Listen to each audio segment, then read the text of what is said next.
All the tabletop role-playing news. We aim to amuse and we aim to enthuse. And Morrus is unofficial tabletop RPG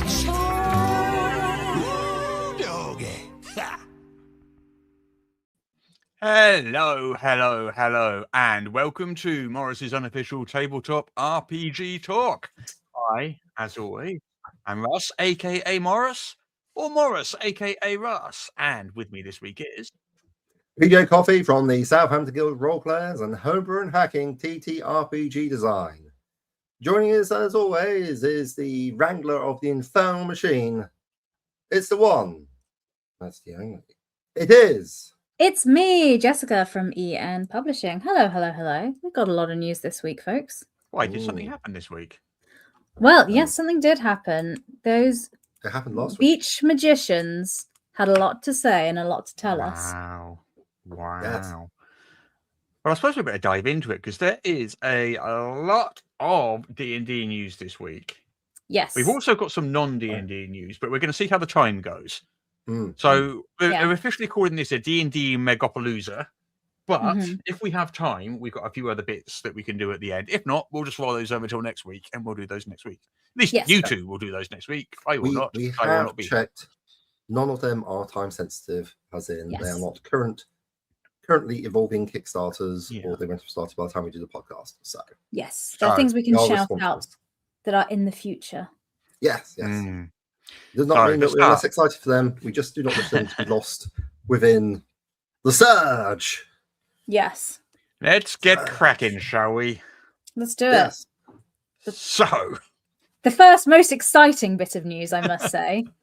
Yes. So, D&D 2024 is now officially called D&D 5.5e. Well, that's good to hear because the community have been calling it 5.5 for a long time online. And I know we've casually referred to it as that way. But what makes this official? The fact that is the Wizards made an announcement saying it was official was number one. And number two, on D&D Beyond, that is now how the game is officially referred to. So if you go on to D&D Beyond, then you see content for various versions of the game, versions of the game. They will be categorized as 5e or D&D 5.5e. And you had a little giggle there at when you used the word edition or version, Russ. Why was that? Well, you see, what does the E mean in 5.5e? What does it stand for? What do you think it stands Edition. Excitement. D&D excitement. So it's D&D 5 excitement and D&D 5.5 excitement. Yes. Exactly. So that E. Well, I'll let the viewers and the listeners decide what they think the E stands for, but clearly it is not edition because D&D 5.5 is not a new edition, apparently. They have told us it's not a new edition. It's not a new edition. They say it's a new version, which is a totally different thing. And I will observe here, which will be a comment that Russ will have no context for whatsoever, but many other listeners might, which is that there is no war in passing, say. But let's just move on. I have no idea what that meant. Anyway. I did in fact say that you'd have no idea what I meant. You were correct. Yes. I was correct, yes. They tell the future. So we do have this is their reasoning for it. Okay. So they say earlier on the 2024 rules were referred to differently. As D&D Beyond evolved and more players used both versions side by side, it became clear that 5.5e matches how the community already talks about the game and made things easier to understand. Yeah, I mean, it makes sense. I mean, in the comments as well, Rivus says it's great to see Wizards of the Coast finally listening to the community on the change and ditching the misunderstood D&D 2024 branding. So, yeah. So, what is interesting, the books aren't going to change. This is all just on D&D Beyond, but the books are still just going to say Dungeons and Dragons on them. Yeah. So, back in 3rd edition times, we had D&D 3rd edition, and then we had D&D 3.5. 3.5 was actually right there on the cover. Yeah. It was officially called Dungeons and Dragons 3.5 there on the cover of the books. Yes. In this case, they're not doing that. They're still just calling it Dungeons and Dragons on the books. It's just that when you go to D&D Beyond, yes, that is how the different content types are going to be categorized and sorted. But I'm wondering if the third-party community is going to be able to do that, because we've got a crowdfunder coming up that is for 5th edition, and need to specify that it is for 5 and 5.5 will work with both of them, because that's an event, so it does. But people will ask and want to know because it matters, you know. Yeah, I mean, I just want to know what this E stands for if it's not edition. I need to know. I need to know. Well, it's the same edition. They've told us that several times. It would be extravaganza. Impossible to doubt them. Impossible. What kind of? I guess the question is, they say it's not an edition; it's a version, a rules update or version. I guess the question is, are edition and version synonyms? I mean, I think so. Can we get some English language nerds in to confirm? But there's overlap between the words. They're not exact synonyms, but there's definitely overlap between those two words. But anyway, so this graphic that I was showing, the logo, that is not an official logo in any way.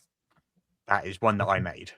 So I just needed a graphic to show the point. But they're not coming out with any new logos or anything like that. The answer to your question according to thesaurus.com is yes. Yes, they are synonyms. Someone in the chat has quite strong synonyms.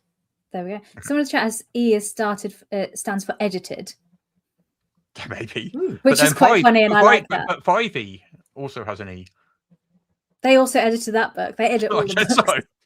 If you check the credits, all the books have editors. So okay, fair enough. That's what it stands for. Well, fine. Anyway, move on from this. 5.5 is official, which is great because we've all had a giggle about it, and now we can move on. We can now move on. Now it's 2026, and they've confirmed that 2024 is 5.5. Yes. Okay, what's next? Yeah. So they've got a brand new, like coinciding with this, they've got a brand new webpage for D&D. Oh, that's a mooch. So you go to dungeonsanddragons.com, you'll see their new webpage. So this isn't D&D Beyond, which is where they kind of have all of their rules content and their character builder, and where they post their news items and all that sort of stuff. This isn't that. This is dungeonsanddragons.com, and it's presumably the first place that someone who's like, I'm going to go to the internet for the first time and look up Dungeons and Dragons is going to land on. Because they're not going to know to look for D&D Beyond, are they? Because they're not going to have heard of that necessarily. So it's more of a splash page. You know those really long pages where you just keep scrolling down to the different sections, and then the sections each are like a rotate across horizontally. So it's one of those pages. So it's like a big long single page thing. And it's got things like the history of D&D and an introduction to D&D and things like that. But it's all very much introductory splash page kind of, hi, this is what D&D is kind of thing. Does it help you find other people to play games with? It's got I don't know if it's got that specifically. It's got a build your first character, and then you click on that, and what it does, it asks you a couple of questions.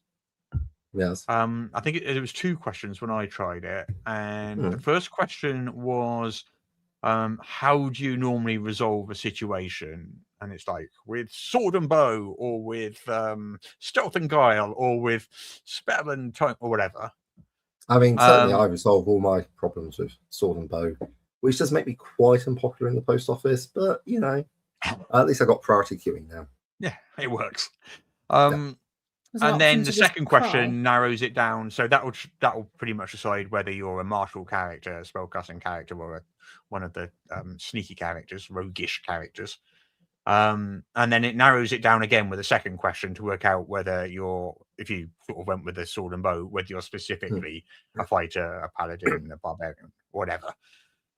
So it's 2 questions. At least I got 2 questions. I only tried it once. And I think I ended up with, I can't remember what I ended up, monk, I think.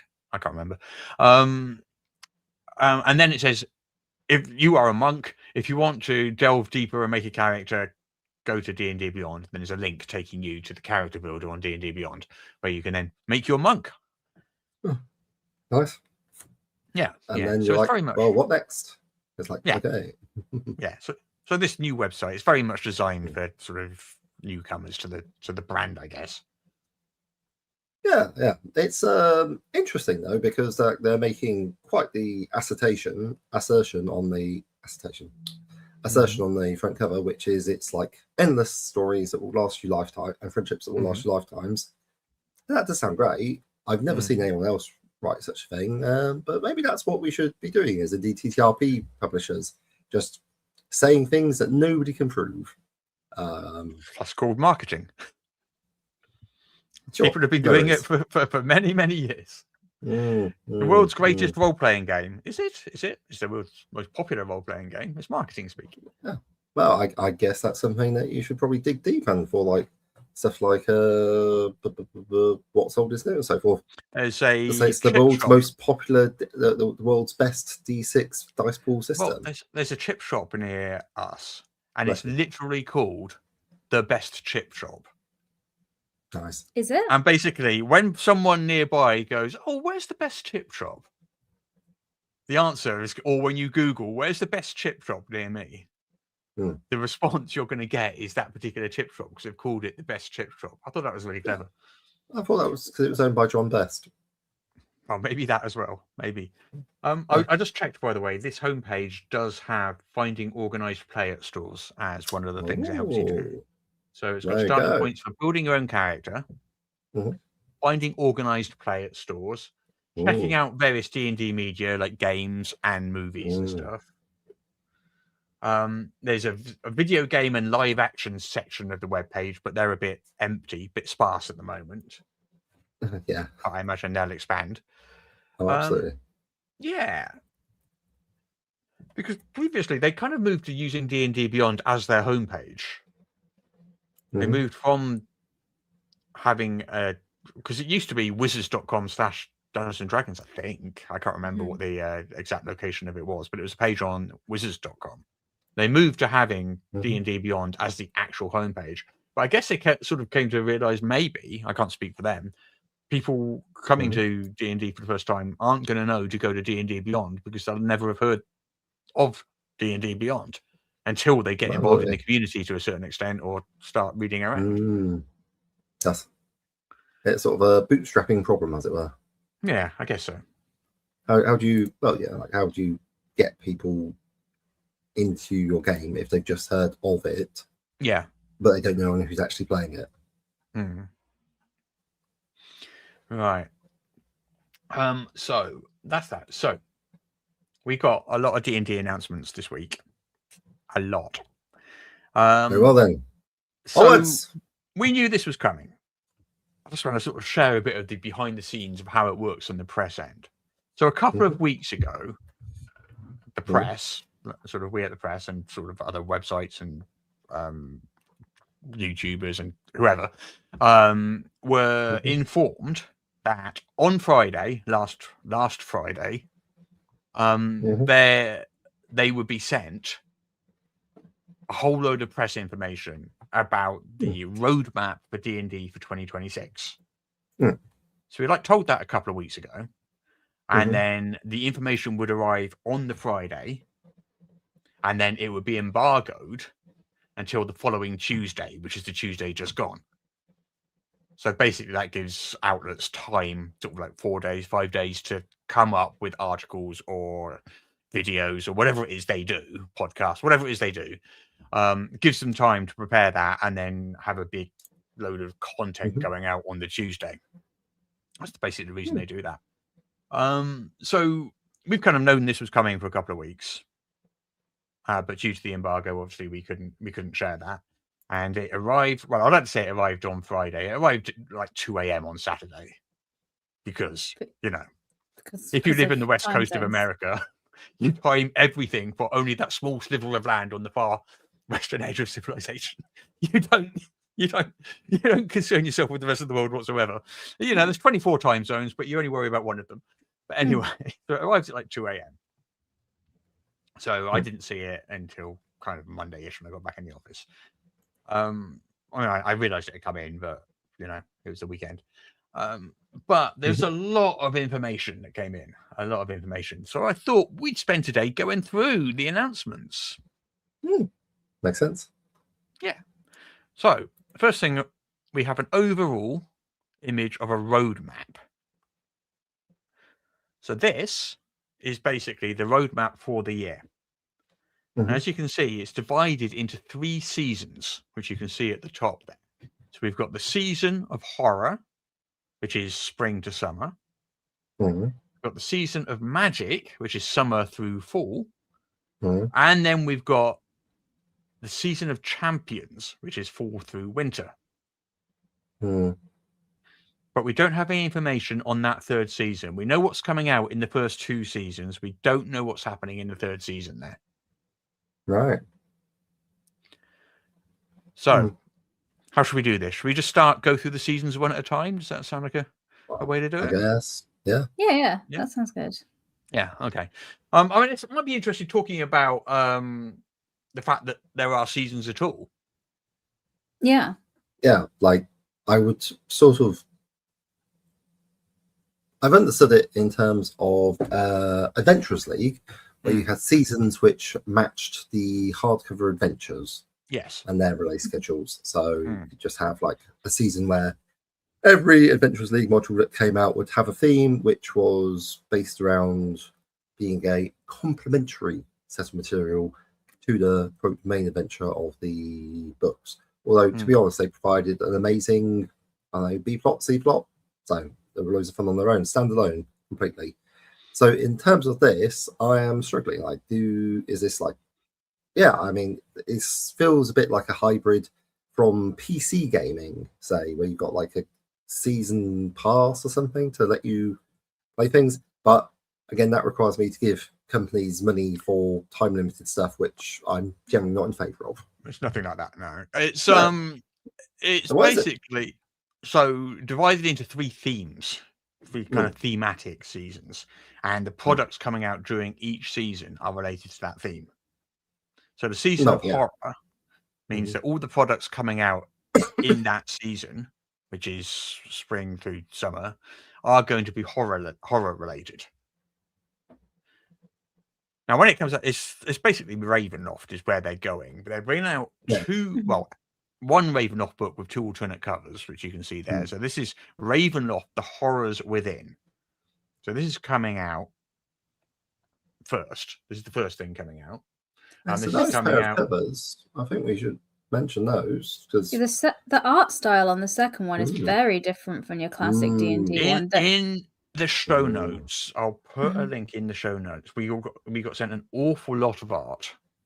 Yeah, a lot of art. Because this is a podcast, I haven't included much of it in this at all. What I will do is I'll put the link in the show notes so that people can click on that and they can go and see the different articles that we've got covering.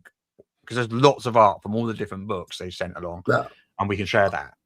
Well, just for the sake of accessibility, it's like we've got an amazing, quite a classic D&D style painting of a louche vampire sitting in a Strahd, basically.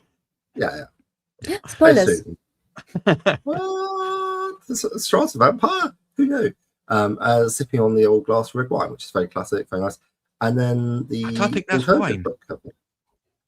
No, it's glass. It's in a wine glass. What else would it be? You can't put anything that's not wine in a wine glass. What other red liquid would a vampire drink? Who knows? Wait, claret has more than one meaning? No.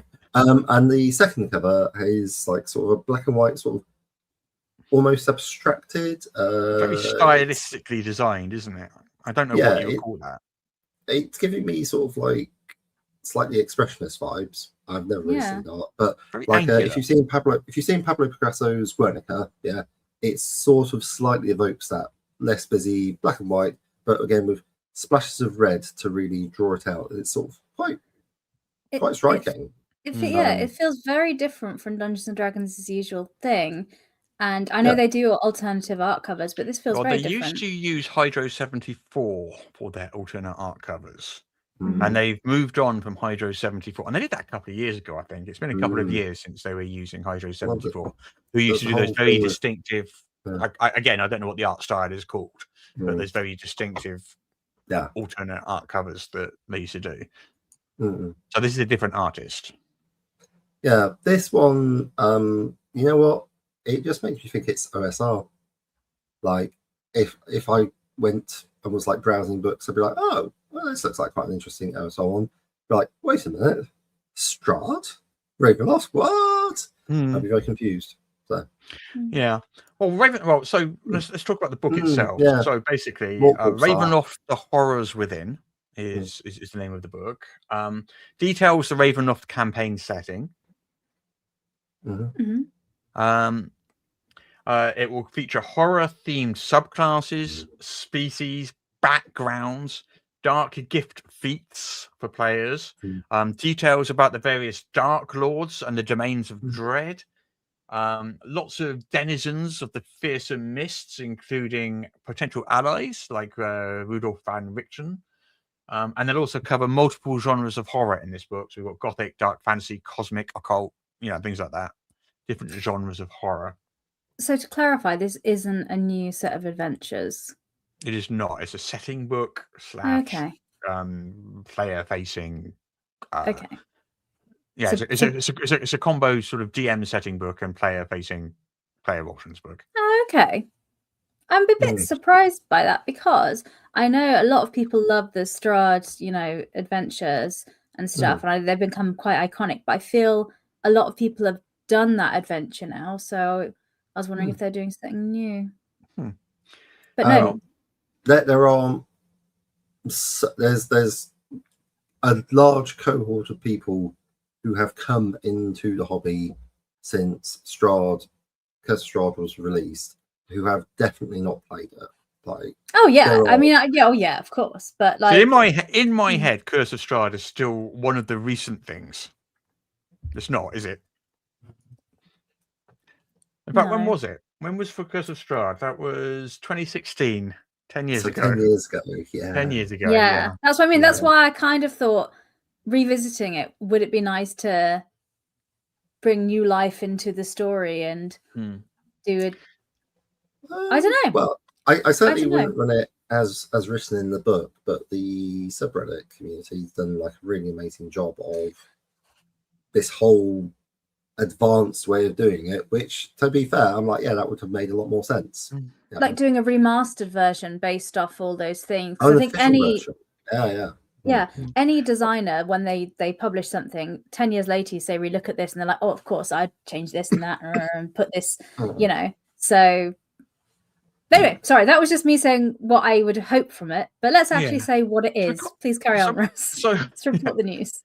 So also it's going to have 4 new playable species. One of them has, do you remember Asterian's Book of Hungers, which was released as downloadable content, separate downloadable content on D&D Beyond? It's actually included in this. The Dampier was in Asterian's Book of Hungers. The Dampier is going to be in this book, along with the Hexblood, Lupin, and Reborn species.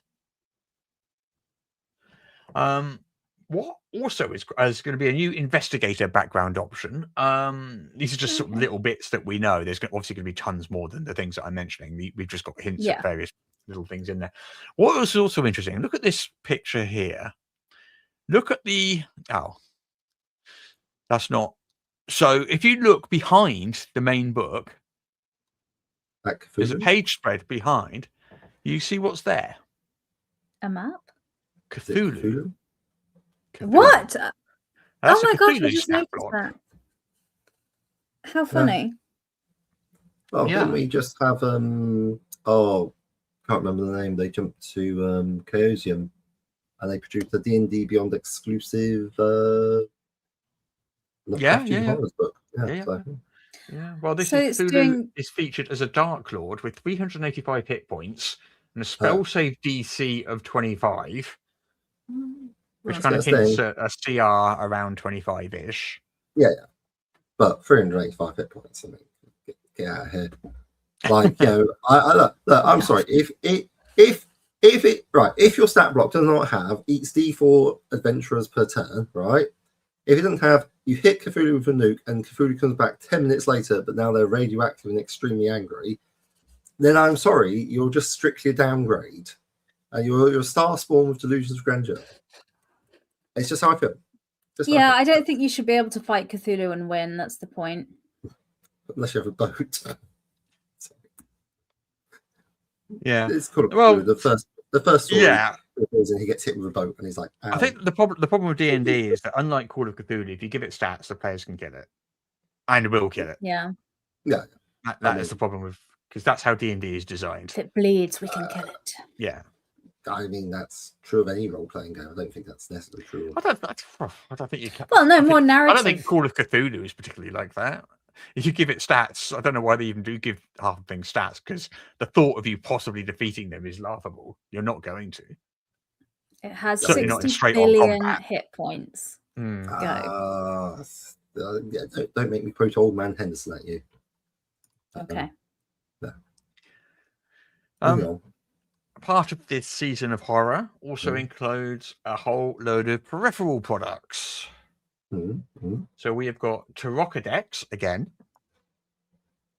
and we haven't got any images of any of these new products.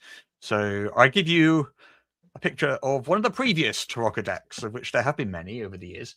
We've got map packs for the adventure, presumably, and reference cards. So the Tarokka deck, 60 cards, going to cost you about $25. Again, coming out in June, same time as the book, as the Ravenloft book. Also in June, a Dungeon Master's screen featuring artwork from Ravenloft. And then we've got a map pack, again $25, and that will have like 5 double-sided poster maps and 2 token maps, again presumably from Ravenloft: The Horrors Within. I don't know for sure, but presumably from. No images of these, unfortunately, so you could imagine them in your head what a map pack might look like. Yeah. I'm finding the art again. Sorry, I know you said that you didn't want to talk about art, but it's like it's a black and white Tarokka pack. That's not it. That is. As I said, we haven't got any art of these peripheries. This is an old Tarokka deck from like 2016 or something. I beg your pardon.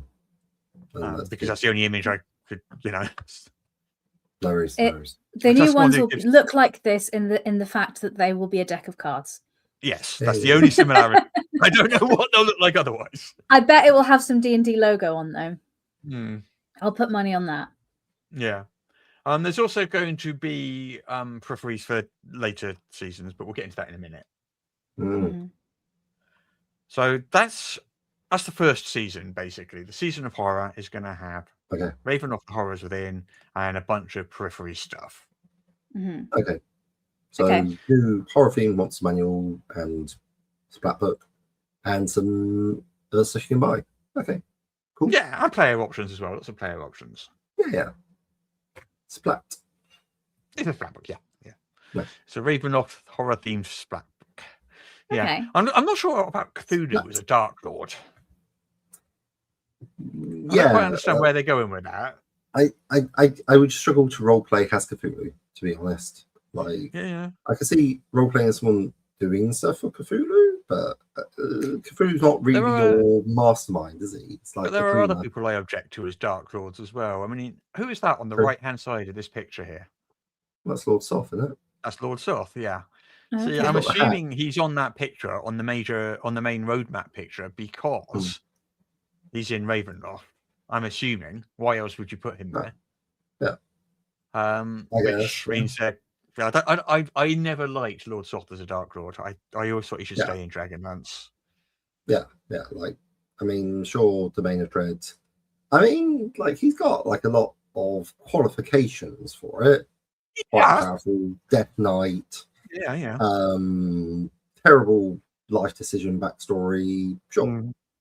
But yeah, like, it's really more of a solo villain almost, if that makes sense. He's basically got Anakin Skywalker's backstory, hasn't he? Pretty much. Wow. Even down to killing his own wife. Wow. Like it's not just Lord Soth as Darth Vader. It's like he's even got the same backstory. Yeah. Although to be fair, he predates the Star Wars prequels. So Star Wars copied Lord Soth, really? Yes, for sure. A bold assertion. Definitely.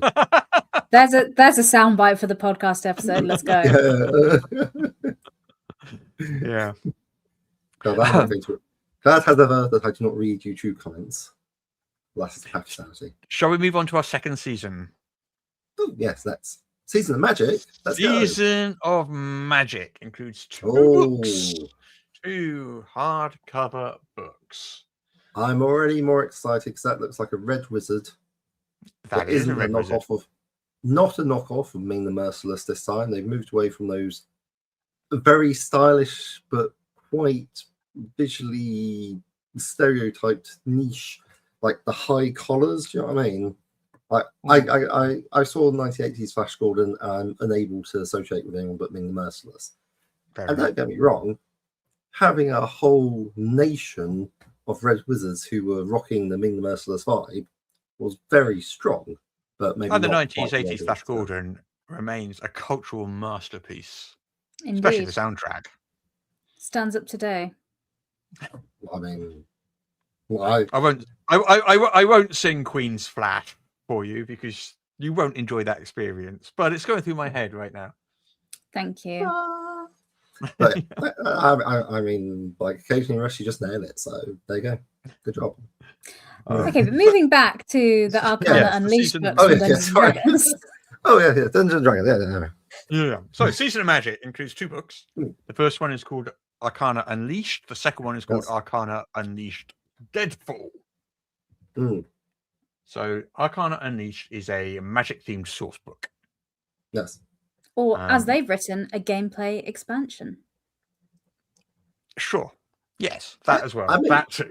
To be honest, actually, that's quite a helpful thing because they are dealing with a lot of people who are new to the hobby, actually. So maybe changing the language would be a good thing because I know what a sourcebook is, but I'm like, actually, you know what? Gameplay expansion is a lot more accessible. Like, people are, because, I mean, what the hell is a sourcebook? Like, thank you, Homemade Heroes. We appreciate your work. It's a book you use when cooking, is it not? Yeah, to season your new player options, add a little bit of spice. Yeah. Anyway, these terrible puns aside, this Arcana Unleashed book is going to be a rule book featuring high magic options. It's going to be a host of spells, new spells. There is going to be feats, a new magic item system that allows items to grow in power as you do. Subclasses such as the Conjurer and Enchanter. Do we not already have a Conjurer subclass? Not in 2024. 5.5e, sorry. 5.5. Get the name right. Yeah, get the name right. I'm sorry, I got confused, like, because obviously 5e has, and it's all one edition, so that's where my confusion arises from. But thank you for clearing that up for me. Peter, I understand your confusion. Anyway. Yes. There is no war in Classic, so moving on. So we've got new spells. Abby Dalzim's Harry, you're a wizard, Harry. Abby Dalzim's Horrid Wilting. Aura of Evasion. Battle Familiar. We've got new backgrounds, such as the Cosmic Dawn Experimenter and the Covenant of the Grave Recruit. We've got new feats like Arcane Undertaker, Arcane Eloquence, and Transmuted Anatomy. We've got subclasses. And we don't know specifically what they are, but we have seen a number of subclasses in the Arcane Subclasses Unearthed Arcana thing released last year, which was the playtest document. So we can guess what they are. And those are likely to be the Arcana Domain for the Cleric, the Arcane Archer for the Fighter, Hexblade Patron for the Warlock, and of course the Conjurer, Enchanter, Necromancer, and Transmuter for the Wizard. And then for the Monk, there was the Tattooed Warrior, and for the Sorcerer, there was Ancestral Sorcery. Yeah. I mean, I'm quite looking forward to see some of the previous mechanics we've seen brought out. For instance, converting hit dice into effectively spell points for extra damage. Like, hit dice, a much underutilized resource. Yes, I love the idea of hit dice as a resource. that you have to that can be spend and used acquire. for Yeah. other than Yeah. for I other would than love like gaining hit points at short rests. Mm. No, Yeah. very interesting. Yeah. And we also have Dungeons and Dragons Arcana Unleashed a tree falls on you, so that'd be quite good as well. Sorry? That's what Deadfall. Oh, Deadfall. Gotcha. Right. Yeah. So the Pretty cool. adventure That's- expansion for Arcana Unleashed is called Deadfall. Yeah. I'm just saying what also it is. It's a Deadfall. It's a tree falls on you. Yeah. Well, this is a quick look at Arcana Unleashed itself. Mm-hmm. So you can see there's the spells. Well, obviously, there's a spells book. I've got to say, these books are very pretty. Very pretty. They are very I'm loving pretty, the art yeah. and the layout in these books. I mean, tell you what, if you give me Wizards of the Coast budget, I will make you a pretty book. I don't have that to give you, PJ, I'm afraid. There's also a standard and alternate art cover. The standard is by Javier Charo, and the art cover is by Couple of Kooks. I don't have both of those images in front of me right now, but I'll look forward to seeing them at some point. You can click on the link in the show notes to see the two covers. Yeah. So that's the first of those books. Mm-hmm. And then, of course, as you said, Tree Falling on Deadfall is the other one, which is essentially themed around the Red Wizards. Mm. Oh, are they? Well, we've heard rumours about a Red Wizard themed adventure for like a year or two now. And we kind of thought that had dropped off the menu because it kind of did. Well, but we here saw it in the Dungeons and Dragons film that came out years ago now. We went to go see that. And there was a little bit, it's not part of the main, spoilers for Baldur's Gate 3, not part of the main plot of that, but there is some side things where you get a bit of info about them. So they're there misting around in the world. So I was surprised there haven't been more tie-ins with them. I mean, they're by far some of the most interesting. They're by far the most interesting villains in Forgotten Realms. Like you can tell because I'm interested in them. So that's my opinion, obviously. But yeah, I think probably Deadfall, I reckon, is going to have Red Wizards doing some sort of surprise ambush using more zombies because that's why they're using Deadfall. We don't. They are quite like that though. We do know that this book is only $29.99. Okay. The adventure book. The Arcana Unleashed is $49.99. Deadfall is $29.99, which suggests to me it's a smaller page count. Yeah. We don't really know anything about it other than that it's described as the ultimate Red Wizards adventure. And it covers kind of a wizard war and a deep dive into the Red Wizards and stuff. So, and we don't know the level range either. We don't even know that. No. So we don't know much about it yet. I imagine we're not going to find out much. 1 to 4. Well, I don't think we're going to find out much until because they're using this season-based approach. I imagine all the marketing is going to be focused on the current season, the season of horror, the Ravenloft stuff up until summer, and then presumably we'll find out more because this is coming out in September. Is the magic themed stuff? So we've got June for the horror themed stuff, September for the magic themed stuff. So we'll let you know later in the year when we get more info. Yeah, that also has a standard and alternate cover, which again, there'll be a link in the show notes. You can go and check those out. The alternate cover is quite cool. It just features like it's got a red border with a skull in the middle and like these kind of like golden lines coming out of the skull. But have a look at it via the link in the show notes. Yes. Yeah. There's also going to be accessories, but we don't know specifically what those are. So like the horror themed accessories was the Tarokka deck and things like that. I assume spell cards, I would imagine. I can't imagine there not being spell cards as an accessory. Spell cards, little spell effects that you can, like 3D printed ones, like Big B's hand that you can have like wandering around a table, plus some extras. Fireball, Cone of Cold, that sort of like templates to have on the thing, like in various forms of 3D plastic, and I imagine condition cards, condition rings, that sort of marker. That all seems very likely to be in place. I imagine there'll be like a DM screen to match the adventure. I would expect, and possibly a map pack again to go along with the adventure, perhaps. Oh, absolutely, Yeah. Like, It's kind of fun stuff. That sounds very reasonable.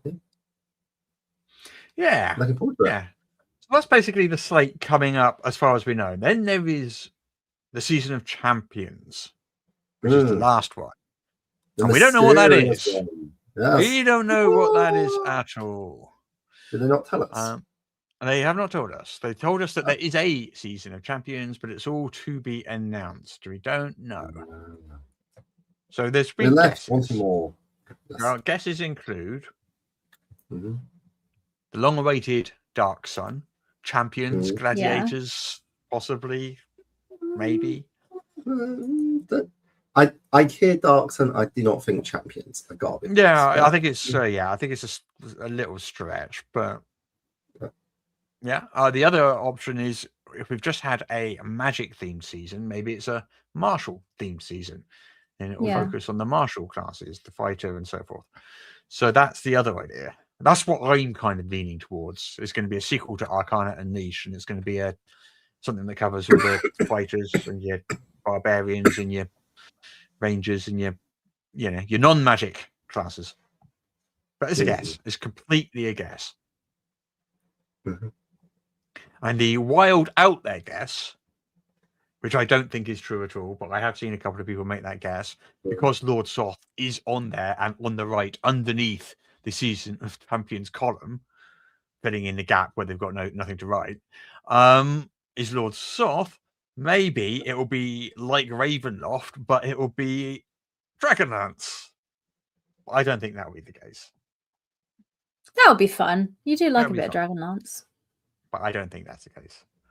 I think it's a martial themed sourcebook and adventure like Arcana Unleashed. That's my guess. If it is Dragonlance, should we use it as an opportunity to continue our Dragonlance campaign that we had going on? That was so long ago. Yeah. How long ago was that? Literal years. Yeah. 2023. We played Dragons of Despair, the first module in the 1980s Dragonlance adventure path. It's still on YouTube. You can catch up. Yeah. Yeah. Did you not have a good time, Russ? I can't remember. Did I? Did I, Jess? Did I look like I was having a good time? I don't remember. You looked like it. Fair enough. Probably I did then. Probably I did. Really? How can you tell? It's so long ago. So now I just have to guess. But anyway. So that's the D&D news. That is the D&D news, yeah. That was a lot of news. That was quite a lot of news, yeah. Lots of stuff. I'm interested. I mean, I gotta admit, my D&D buying is a lot more sporadic these days. I'm a lot more selective about what I buy.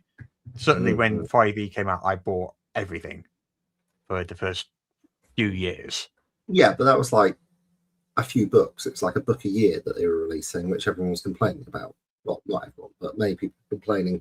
Where's our constant supply of material? Yeah. So they're now producing more stuff. I mean, I'd be quite interested to see if it actually is a martial source book, because what was it? I can't remember the name of it. It was like the Book of Seven Swords or something like that. That was like supposed to be the last 9. Book of Nine Swords. Thank you. I never actually seen it, never read it, but it was like supposed to be this amazing source book, which finally took place to put fighters onto an equal power curve with spellcasters. Yeah. Apparently. It had sort of the same aim, but a different method as combat maneuvers in Level Up Advanced 5e. Different approach, but the same general aim to make fighters have a whole bunch of cool stuff they can do rather than just walk up and hit. Yeah, just increased versatility, which things like weapon mastery attempt as well, which is pretty reasonable. It's an interesting one, because obviously, like, we start running into like problems or people's conceptions about it, because I think one of the criticisms leveled at the Nine Swords book was it was the book of weeaboo fighting magic, which is a very derogatory description and an attempt to say it was too Japanese or something. Whereas nowadays, like, I think there's a lot fewer people who would bat an eyelid at the fact that you'd be able to chop reality in half for looking at you funny, and have that sort of thing, because like anime, manga have been a lot more Mainstream. fighting That fantasy. can't be true. I haven't seen any of it. Well, I have seen no anime and manga, therefore it cannot possibly be popular. That is true, Russ. You are the arbiter of taste. It's true. Your finger is on the pulse Yeah, exactly. of 1987. Yes, I hear what the kids are into these days. The kids. Yeah, your friends' kids, what they're into, absolutely. Yeah. I mean, it's getting on for their friends' kids, to be honest. But anyway, moving on. That'll be a couple of years, hopefully. Jeez. Right. Anyway, okay. Let's move on. Yeah. So yeah, it'll be interesting to see. I believe only one of us here today has played a game called Slate Industries.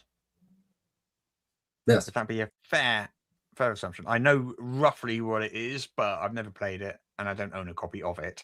But perhaps if we could start with maybe Peter, if you give us a quick introduction, because you've played the game. What is Slate Industries? Oh goodness. Well, we'll start off with like the very basics, which is that it's a game that comes out of Glasgow in Scotland. I think once you have that bit of information, then a lot of it makes sense. It leans very heavily into an 80s visions of corporate dystopia. Like, I've actually always really enjoyed the aesthetics of Slate Industries, which has tended to lean heavily towards like sort of a goth vibe with variations. For instance, there's unique Scottish traits. I, for instance, would never have written a game with a frother as a class/race in it. Where a frother, which is that like a barista? Only if your barista was super into power claymores, doing all the drugs, and generally a bit of a head the ball. And so if a character out of Train Spotting, is that what we're... I mean, you're not entirely wrong there. That's actually not a terrible thing, but a lot more active than those people, and more towards the high end energy of breaking things. And it's just like design choices, like their martial art. Like, you get various skill packages that you can take with your different people, and the martial arts package is called the Kick Murder. Is it a space? Is it a space-based thing or an Earth-based thing? It is set partially on Mort, which is part of the human expansion, and that is a place where it's like it's always raining. Like, if you remember the first Blade Runner film and how that started, where you're constantly watching like a drizzly, acid rainy. Always raining. What's that like? 2026 in the UK. Yeah, basically. It didn't rain yesterday, though. Did it not? Yeah. No. Oh, that's nice. Wow. Broke the streak. Was that the first day this year? For me, I think it was. First day this year it hasn't rained. Wow. Yeah. So, like, it's like I say, it really is capturing a British ethos, and maybe if you live on the Pacific Northwest, you can also sympathise and say, yeah, that sounds relatable.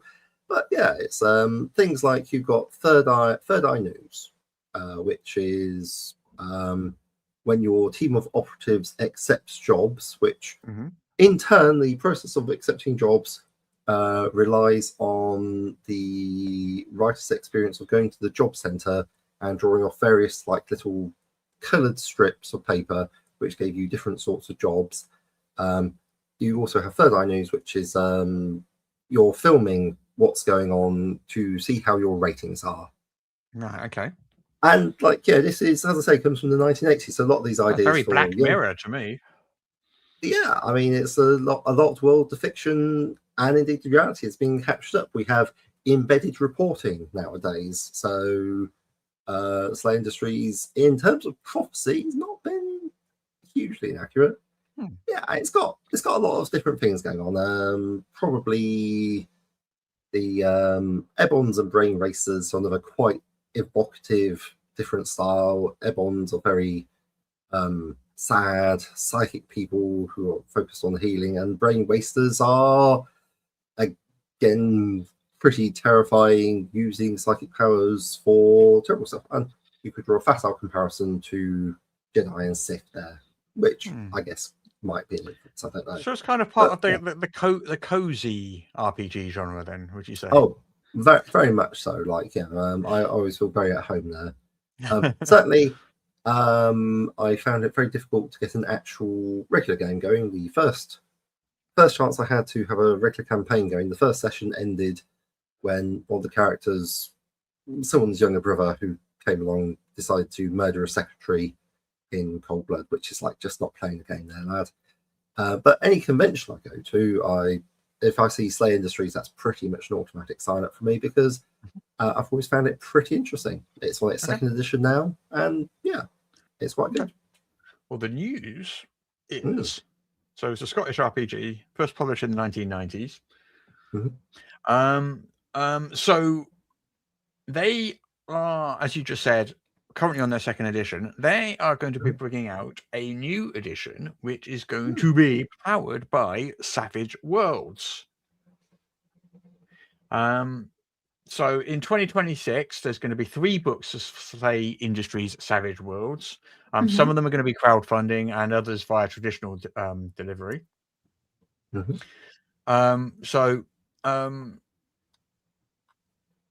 have a look. I don't have the actual books in front of me, but there's going to be 3 different books. Oh, here we go. No, I don't have them in front of me. I'm looking for them. I cannot find them. But there will be 3 different books. They are going to be powered by Savage Worlds. They're coming out in 2026. Some of them by crowdfunding, some not. And this is a partnership, I assume, between Pinnacle Entertainment and Nightfall Games. There we go. For those familiar with the Savage Worlds system, which I'm trying to think if I've played Savage Worlds. I've got Savage Worlds. I'm sure I must have played Savage Worlds at some point. I've got it on the shelf behind me. But still. There we go. Yep. What other news we have that is not D&D? Next is the Exodus role-playing game. Oh, right. Is that not Wizards of the Coast? Correct. Oh, it's Wizards of the Coast. Hey, so this was a sci-fi RPG by Wizards of the Coast, Exodus, that they did publish, but it was kind of not very loudly spoken about. Yeah. Yes, it was kind of a It feels like it's a black sheep. It's like, why would you bring out a game and not rave about it? Honestly, well, I'd be quite insulted if I was that. It's based. Well, the video game's not out yet, and it's based on the video game. I guess it's kind of like a timing thing because they want a big splash. I don't know. I'm just guessing. Or I'm just making stuff up. Why am I talking? Yeah. I don't know. I'm guessing. Please, man. It's always good to do a news show. Yeah. Bill's space on this channel. Absolutely. Yeah. So it was originally designed by James Orlan, who was the lead of Archetype Entertainment until early this year. So he founded Arcanum Worlds, which is an RPG studio that developed various other 5e supplements, and he also developed the Exodus role-playing game, and it was released to kind of a small group of early adopters, basically. It's not. I don't believe you can just go along and buy it right now. But I mean, the video game doesn't come out until 2027. This big video game, so it's a year next away. Year now. Well, still a year. So the Exodus role-playing game is going to be published by Renegade Game Studios, not Wizards directly. Okay, interesting. Yeah. So Renegade Game Studios does Vampire the Masquerade. Does a bunch of Hasbro properties. I think they did the Transformers RPG and the G.I. Joe one and some other ones. And we've talked about them before on the show. And they're big on board games as well. They do a lot of board games as well. So they're in the tabletop sphere generally. Yeah. I mean, they've got a relationship with Hasbro, obviously, and Hasbro basically uses them to publish their non-D&D RPGs. Fair enough. I guess they're focusing on their core product, and that's the decision they made. Yeah. I don't know the reasoning behind it specifically. But yeah, it's a sci-fi game. It uses 5e as its engine. It's powered by 5e. Yeah. I mean, we talked about last week, I think it was, we talked about a bunch of other 5e sci-fi stuff coming out right now. It seems to be a bit of a splash of it right now. So it's a genre that seems to be, I don't know if people are buying and playing these things, but certainly people are making them. Yeah. That's for sure. It would be easy to get it going. Order. No, I don't know, actually. No. So I'm just thinking, like, I don't know. It's tricky. Moving on. You got me. Yeah. Okay. Also in the news, we have got Season 4 of Critical Role's Legend of Vox Machina coming out in June the 3rd, on Prime Video. Nice. Season 4. Goodness. I haven't watched season 3. I've watched 1 and 2, and I did enjoy them. So I should probably watch 3 then. Yeah. What's interesting is because they've got Critical Role owns Beacon, which is the big streaming platform. We talked about it last week about how they've just hired, I think it was someone from the Hallmark channel to come and manage it. And this was supposed to be kind of like a central place where you could watch everything Critical Role. Yeah. Obviously, not everything, because this Legend of Vox Machina is obviously made by Prime Video. So that is, I assume, not going to be on Beacon. I see that. Well, in fairness, Beacon isn't an animation studio, because creating an animation opposed to the other types of content they do at Beacon is a different skill set. So, well, yeah, but you can still show shows on it, can't you? Even if it was made elsewhere. Subject to license and yada yada yada. Yeah. So there was a teaser put on Instagram, largely teasing that this season is going to focus on Vecna. D&D Vecna, not the Stranger Things Vecna, obviously. Yes. Well, we don't know that. Spoilers.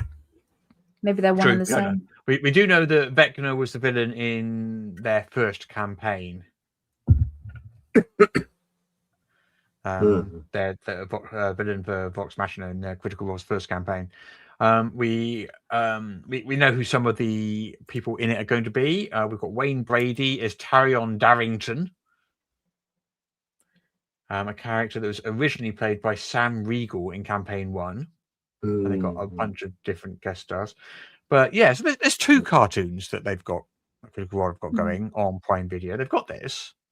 This is the Legend of Vox Machina, and of course they've got the Mighty 9, which started last year, and the second season of that has been confirmed. So there's 2 of them.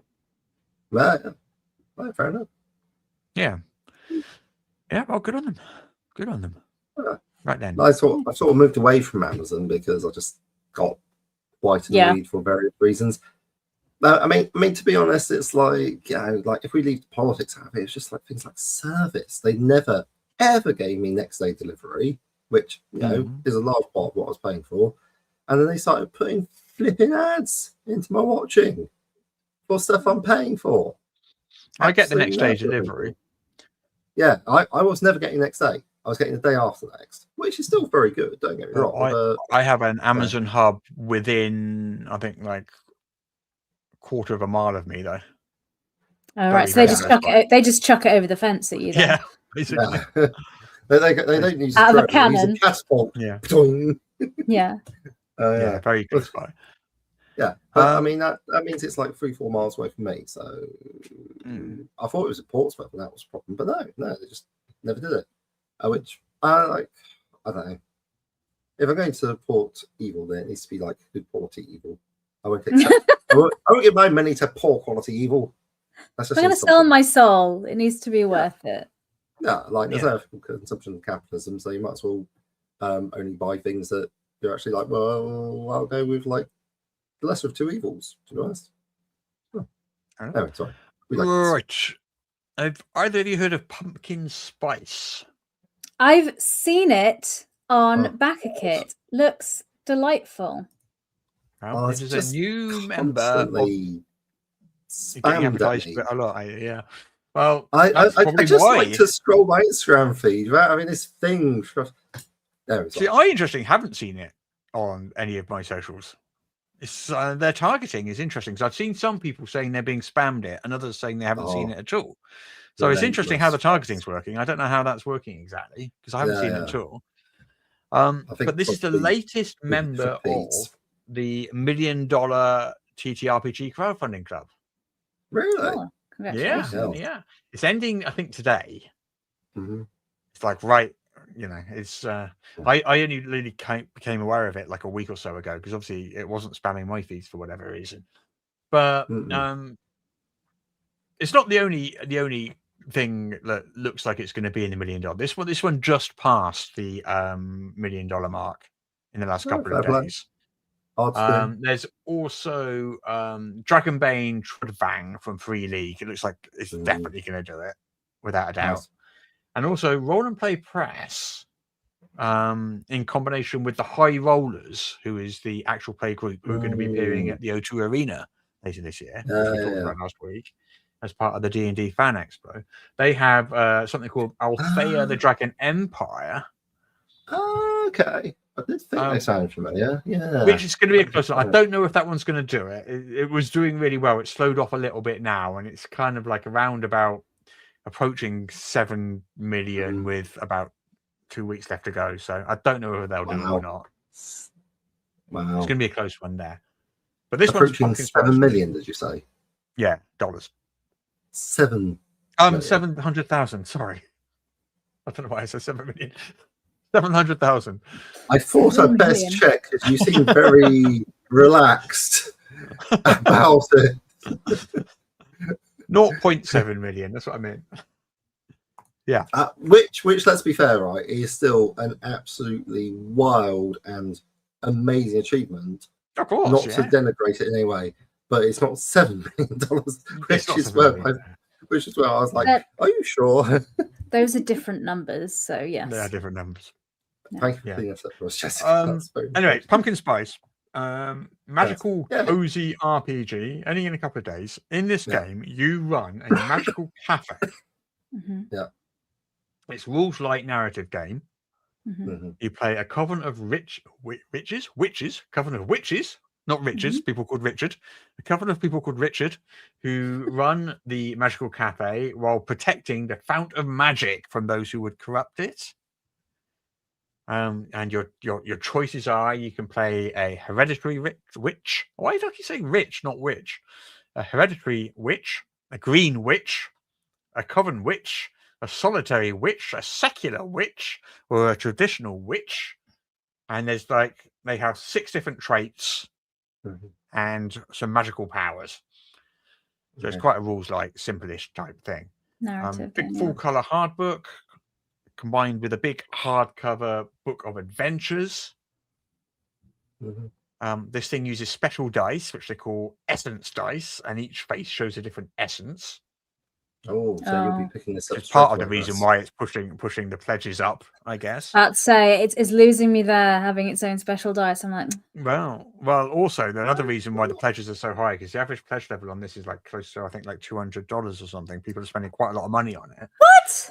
Oh, does it have loads of does it have t-shirts and... Yeah, they have t-shirts, they have cards, they have notebooks, they have tote bags. They even have a vinyl record with a soundtrack for the game.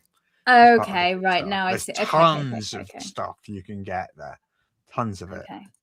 Do you have, I don't know, coats for your cat? Because I feel like their target market would like that very much. Most likely. So this is coming from Acheron Games, which is an Italian publisher. They did Brancalonia, Lex Arcana, Inferno, things like that. Yeah. They also do, I think, the Italian localizations of Critical Role stuff, I think. So they're quite an established name in the industry and in Italy. Well, another member of the $1 Million Club. I think the first one this year, or was it the second one this year? I can't remember. Oh, it's not the first one. No, But Free League will definitely be in the next week or so, for sure. Oh yes, for sure. Possibly. Fair play to them.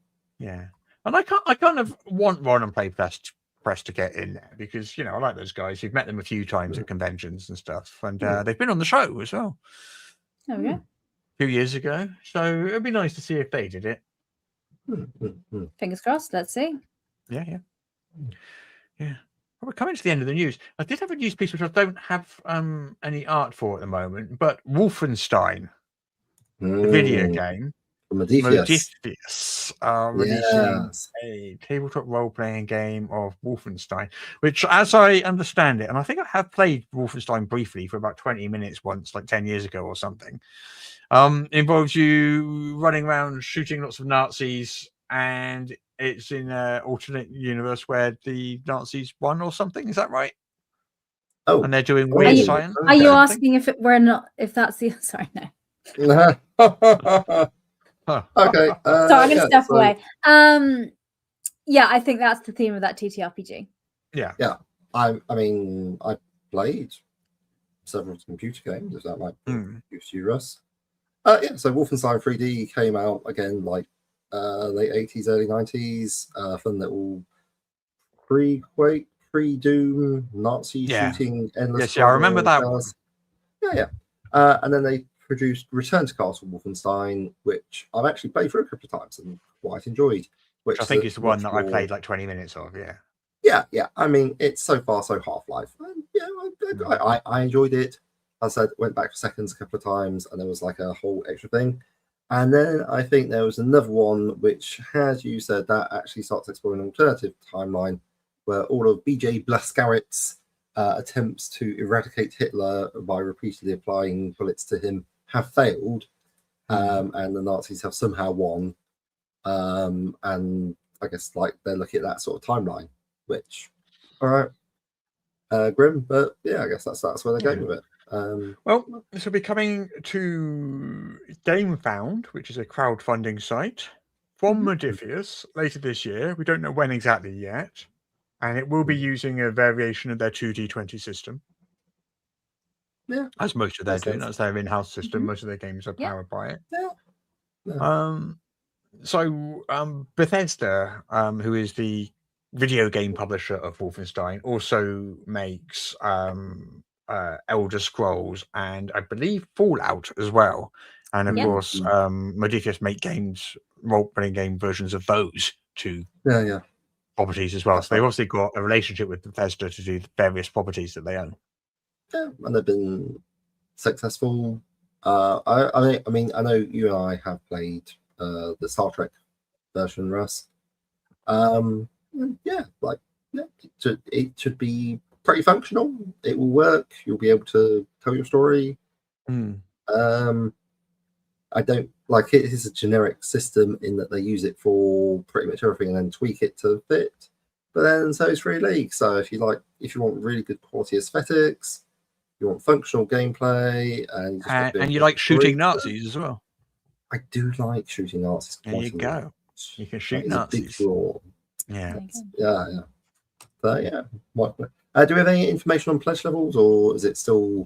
We don't even know when it's going to be yet, let alone pledge levels. There's a sign-up page. You can go, give them the email address, and they'll tell you. Yeah. Okay, we're pretty much at the end of the news now. We've got a couple of bits of our own to mention. Oh yes.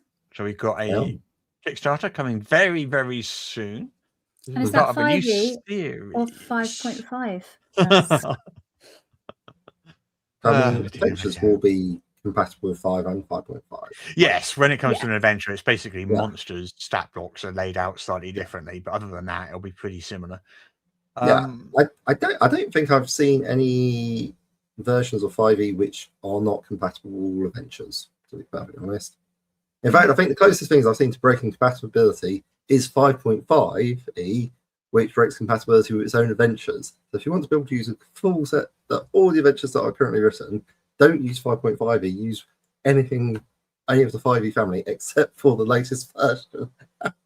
PJ's recommendation. So this is D&D Short Quests, and these are individual standalone adventures for D&D 5e. They are digest-sized, softback. So they're small, half of an A4, half of a letter size, digest size softback books. We've got 5 of them so far, which will be in this Kickstarter. It's the start of a series, assuming, people like these 5. It's the start of a series of these. And I kind of think of them a little bit like sort of all the modules that used to come out in sort of the 80s and stuff, where everything wasn't part of a great big adventure path. You could just buy modules that were just an adventure. And then you could slip that adventure into your game in any way you wished. So each of these is standalone, different, slightly different genres and themes there. But each of them is standalone. You can grab one of them. They're designed for 1 or 2 game sessions. They're short adventures. They're about 20 pages long each-ish. One of your players ends up going on a business trip, or like they've got to be off somewhere, or they've got an illness. They just seamlessly integrate this in, and then they can catch up when they come back. Or you could, I suppose, just make a sort of unrelated episodic campaign out of them just by playing lots of standalone adventures one after another. Yeah, I mean, it's a standalone encounter you can slot into your existing world. So if you need a week where it's not following the big overarching thing. Top tip, if you want to sell this to your players, you call it a picaresque. Because that's the style. Picaresque? A picaresque, yes. Like when you've got, which is just literally what you described. Like you've got unrelated things, but with the same characters. I mean, I think of it like a TV show that is just a different adventure each week, a different episode of the A-Team each week, sort of thing, and each one's different, or a different episode of Star Trek each week, and they're doing a different thing.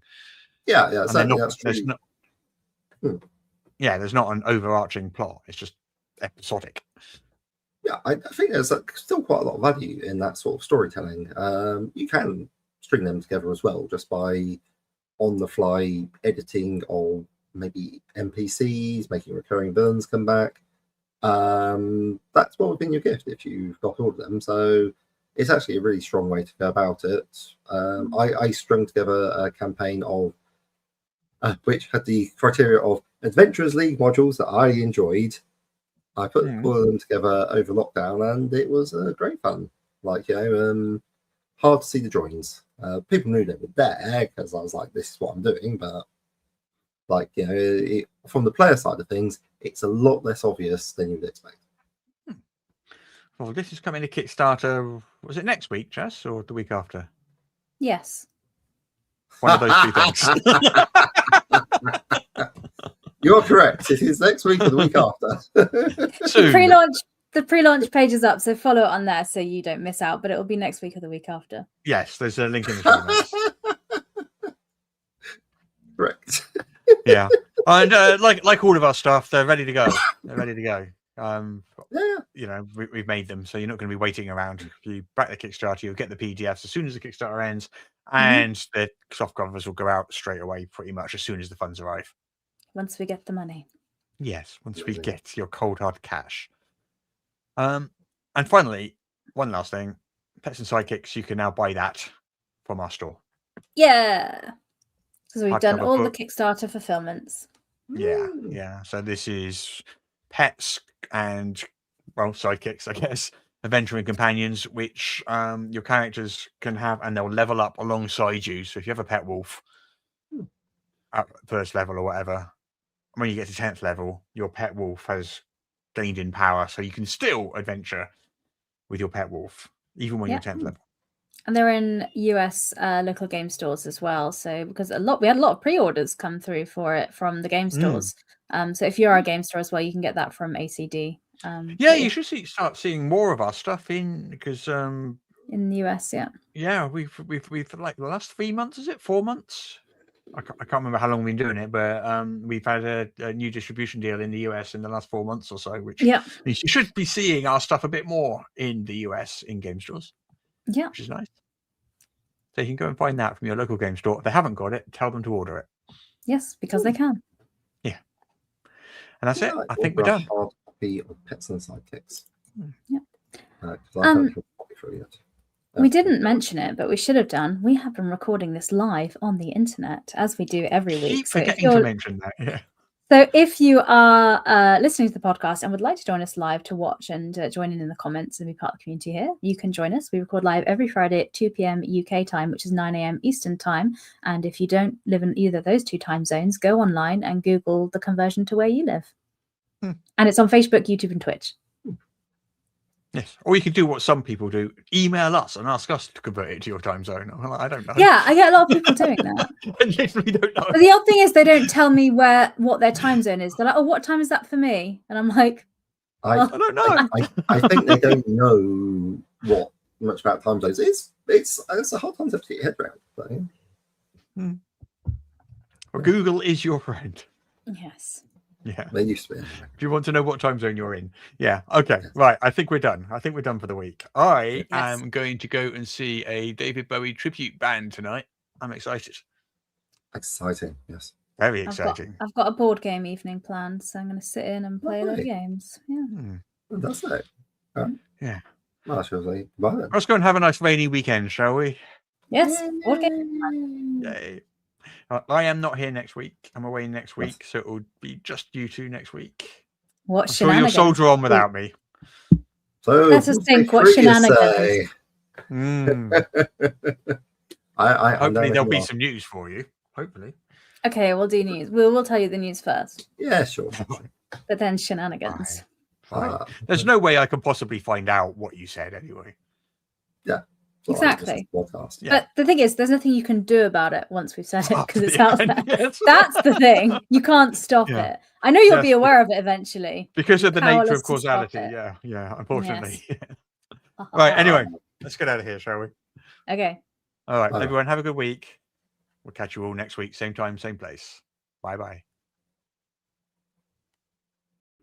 All the tabletop role-playing news. We aim to amuse and we aim to enthuse. And Morrus is unofficial tabletop RPG. Doggy.